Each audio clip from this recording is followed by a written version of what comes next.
امام محمد باقر علیہ السلام کا ایک فرمان ہے، جو شخص محمد و آل محمد پر درود بھیجے اور 400 سال تک چپ رہے، 400 سال کے بعد دوبارہ درود بھیجے تو فرشتے کہتے ہیں اے بندہ خدا، ابھی تو ہم پہلے درود کا ثواب لکھ رہے ہیں، پر محمد و آل محمد صلی اللہ علیہ وسلم۔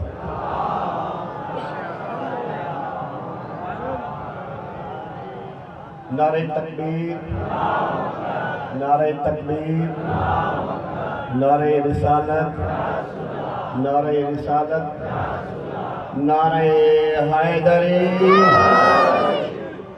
اس بات پر بھی علی کے دشمنوں کو اعتراض ہے، کیونکہ ہم چوک پہ آتے ہیں اس لیے آتے ہیں کہ ہماری تبلیغ یہ ہونی چاہیے۔ اس بات پر بھی علی کے دشمنوں کو اعتراض ہے کہ جب یہ نعرہ تکبیر بلند کرتے ہیں تو اللہ اکبر آہستہ کہتے ہیں، جب نعرہ رسالت لگاتے ہیں تو یا رسول اللہ آہستہ کہتے ہیں، لیکن جب نعرہ حیدری لگتا ہے تو ان میں کرنٹ آ جاتا ہے۔ کوئی مکرے تو مکرے میں نہیں مکرتا، ہم نعرہ تکبیر پر اللہ اکبر آہستہ کہتے ہیں، کہنا بھی آہستہ چاہیے۔ نعرہ رسالت پر یا رسول اللہ آہستہ کہتے ہیں، کہنا بھی آہستہ چاہیے۔ نعرہ حیدری پر یا علی بلند کہتے ہیں، کہنا بھی بلند چاہیے، کیونکہ اگر مقابلہ ہوتا توحید کے منکروں سے تو ہم اللہ اکبر اونچا کہتے ہیں، اگر مقابلہ ہوتا رسالت کے منکروں سے تو ہم یا رسول اللہ اونچا کہتے، لیکن کیا کریں، مقابلہ ہی علی کے ولایت کے منکروں سے۔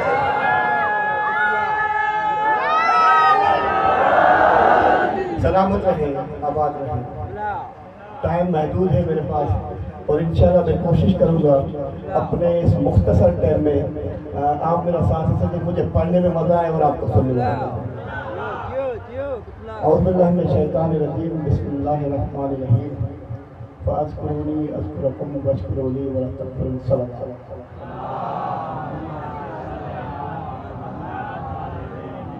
میرے عزیز برادر فضل اور اس کے بزرگان، یا میں یہ کہوں کہ میرے جان سے زیادہ عزیز برادر فضل اور اس کے بزرگوں کا یہ ماتمی جلوس جو بزرگوں سے لے کے آج تک آ رہا ہے اور انشاءاللہ بلا فصل قیامت تک چلتا رہے گا۔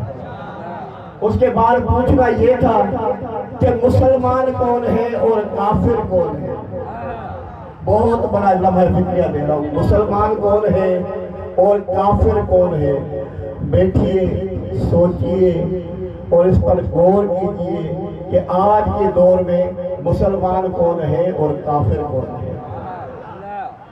لا الہ الا اللہ تو پڑھتے رہے، تھوڑا جملوں میں غور کیجئے گا، لا الہ الا اللہ تو پڑھتے رہے لیکن مسلمان نہیں۔ محمد رسول اللہ پڑھتے رہے، مسلمان نہیں۔ قرآن کی تلاوت کرتے رہے، مسلمان نہیں۔ جمعہ کی نماز پڑھتے رہے لیکن مسلمان نہیں۔ عید الفطر پڑھتے رہے، مسلمان نہیں۔ عید الاضحیٰ پڑھتے رہے، مسلمان نہیں۔ قربانی کرتے رہے، مسلمان نہیں۔ قربانی کرتے رہے، مسلمان نہیں۔ حج کرتے رہے، مسلمان نہیں۔ طواف کرتے رہے، مسلمان نہیں۔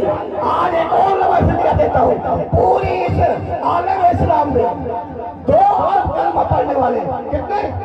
2 ارب کلمہ پڑھنے والے ہیں، لیکن میں خدا کی قسم اٹھا کے دیتا ہوں کہ ان میں مسلمان ایک بھی نہیں۔ 2 ارب کلمہ پڑھنے والے، خدا کی قسم اٹھا کے کہتا ہوں کہ ان میں مسلمان ایک نہیں، اور میں خدا کی قسم اٹھا کے کہتا ہوں کہ ان میں کافر بھی ایک نہیں۔ 2 ارب کلمہ پڑھنے والے نہ مسلمان ہیں نہ کافر ہیں، نہ مسلمان ہیں نہ کافر ہیں۔ علماء کی سرپرستی پر جملہ کہنا چاہوں گا، مسلمان تو اس وقت ختم ہو گیا تھا، مسلمان تو اس وقت ختم ہو گیا تھا جب ہجری میں وہ تختے شام پر بیٹھے ہوئے ایک لائن میں کہا تھا، نہ میں کسی نبی کو مانتا ہوں، نہ کسی وحی کو مانتا ہوں، نہ کسی قرآن کو مانتا ہوں، نہ کسی نبی کو مانتا ہوں، نہ کسی وحی کو مانتا ہوں، نہ کسی قرآن کو مانتا ہوں۔ اور شام کے تخت پر بیٹھے ہوئے شخص نے شام کے تخت پر بیٹھے ہوئے ایک دہشت گرد نے کہا تھا نہ کسی نبی کو مانتا ہوں، نہ کسی وحی کو مانتا ہوں، نہ کسی قرآن کو مانتا ہوں. کوئی ایک شخص دکھاتا، کوئی ایک شخص جس نے یزید کے اس جملے پر اعتراض کیا ہو. ہم اپنی گردن کٹا دیں گے، ہم اپنی گردن کٹا دیں گے. اب شام تخت اور اس کا مکہ مدینہ یہ سارے اس کے کیا تھے؟ صوبے تھے. مکہ مدینہ 16 لاکھ مربع میل پر پھیلی ہوئی تھی حکومت یزید کی. 16 لاکھ مربع میل.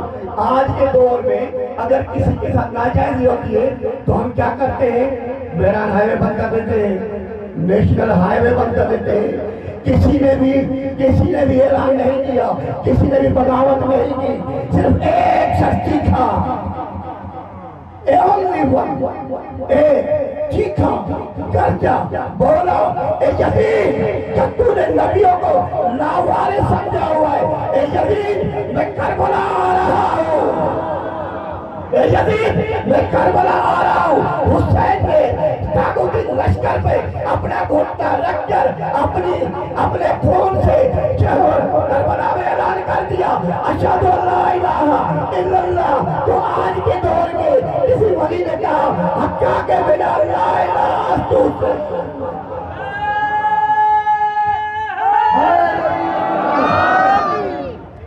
حقا کے بنا لا الہ الا، بنا لا الہ تو آدم ہے، بنا لا الہ تو نوح ہے، بنا لا الہ تو ابراہیم ہے، بنا لا الہ تو اسماعیل ہے، بنا لا الہ تو محمد مصطفیٰ ہے. اب جب یزید نے اعلان کر دیا نہ کسی نبی کو مانتا ہوں، سارے نبی والے خاموش. جب یزید نے اعلان کر دیا میں قرآن کو نہیں مانتا، سارے حافظ قرآن خاموش. کہا وحی کو نہیں مانتا، صحابی خاموش. اور کچھ آپ بھی خاموش بیٹھے، کچھ آپ بھی خاموش بیٹھے. لیکن مطمئن ہے آپ کے چہرے میں شادابی ہے، اور یہ شادابی ہے کہ سامنے علی کا ذاکر بیٹھا ہوا ہے. میرے حسین نے اور اپنے خون سے لکھ دیا تھا اور عباس کے کٹے ہوئے بازوؤں کے ساتھ نہر فرات پر علم لگا کے اعلان کر دیا تھا کہ آج کے بعد نہ کوئی شیعہ ہے، نہ کوئی سنی ہے، نہ کوئی دیوبندی ہے، نہ کوئی بریلوی ہے. آج کے بعد صرف 2 فرقے ہیں، ایک حسینی ہے، ایک یزیدی ہے. جو علم کے نیچے آئے گا وہ حسینی ہوگا.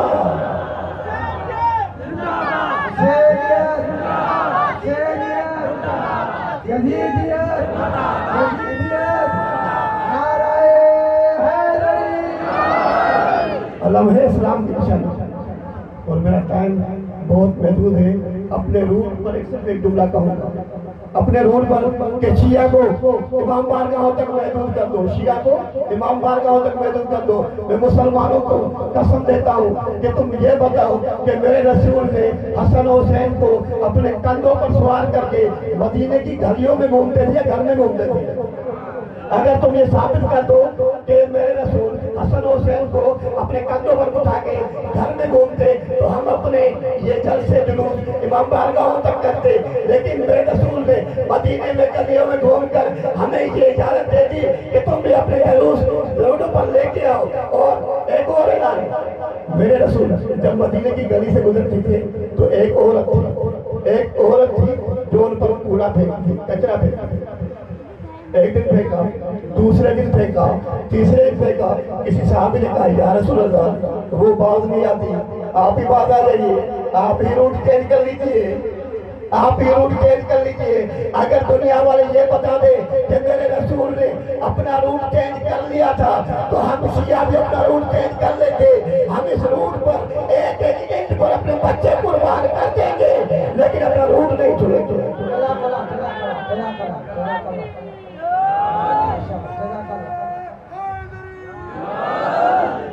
اسی لا الہ کو بلند کر دیا. میرے حسین بہت بڑی قربانی ہے. حسین کی بہن زینب کے 2 پردے تھے کیونکہ 10 برس گزر چکی ہے، 12 برس. حسین کی بہن زینب کے دو پردے تھے، ایک امیری کا پردہ تھا جسے عباس کہتے ہیں، اور ایک غریبی کا پردہ تھا جسے فضا کہتے ہیں۔ بس ابھی دو شام غریبہ کے بعد امیری کا پردہ ہٹ گیا، اور جب میری بیوی دربار یزید میں تھی، وہ تخت پر بیٹھا ہوا قیم جب شراب کے نشے میں علی کی بیٹی کو پکارتے، بی بی فضا آگے آ جاتی تھی۔ کوئی وقت ایسا آیا، ایک ملعون نے تازیانہ اٹھا کے علی کی بیٹی کو مارنے لگا، بی بی فضا نے ہاتھ آگے کر دیا، بی بی فضا کے بوڑھے ہاتھوں میں خون بہنے لگا۔ جب یہ خون بہتا ہوا یزید کے دربار میں بیٹھے ہوئے حبشیوں نے دیکھا، 350 حبشیوں نے تلواریں نکال لی اور کہا یزید کیا تو نے اسے لاوارث سمجھا ہے؟ جب میری بیوی زینب نے یہ منظر دیکھا نا، نجف کی طرف منہ کر کے کہتی ہے بابا علی دائیوں کے تو وارث آ گئے، علی کی بیٹی کا کوئی وارث نہیں۔ آواز بلند کر سلوات۔ یہ دعوت سید